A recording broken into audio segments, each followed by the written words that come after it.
And so in this little bird, little, little blue bird,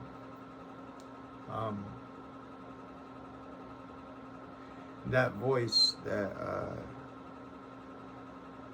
the angels used to, or that channel, I guess you'd say, that the angels used to speak to me through, and they would tell me they were going to put me in my body, or I would hear that that something hadn't worked out and they would try something else later. So it used to cut me.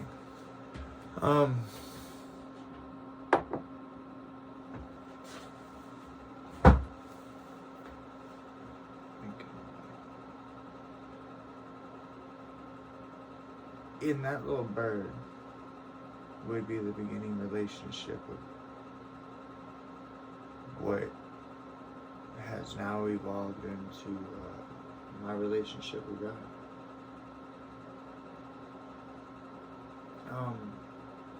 On that channel, that avenue, speak, or however you want to, I guess the part of the world that I turned my back to, or the part of the existence that I turned my back to, so that I could be a conscious being again and exist in this body.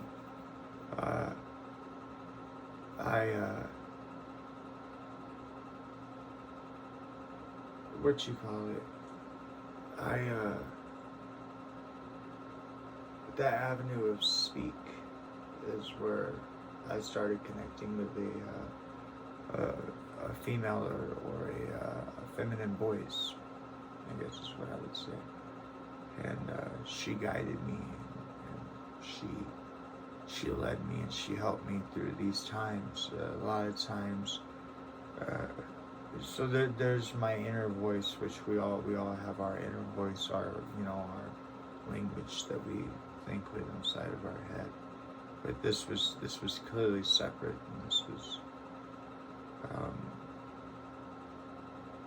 immediately on the onset of my abuse. But what you call it? But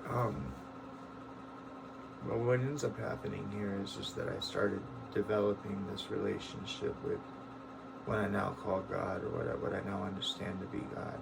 I was connected at a very early age, and I didn't really realize it. It's the thing that kept me warm and comfortable. It's the thing that guided me through hard times. I've shut it off before, and when I was a meth addict, it would shut that voice off. And I just didn't want to deal with the world at that time.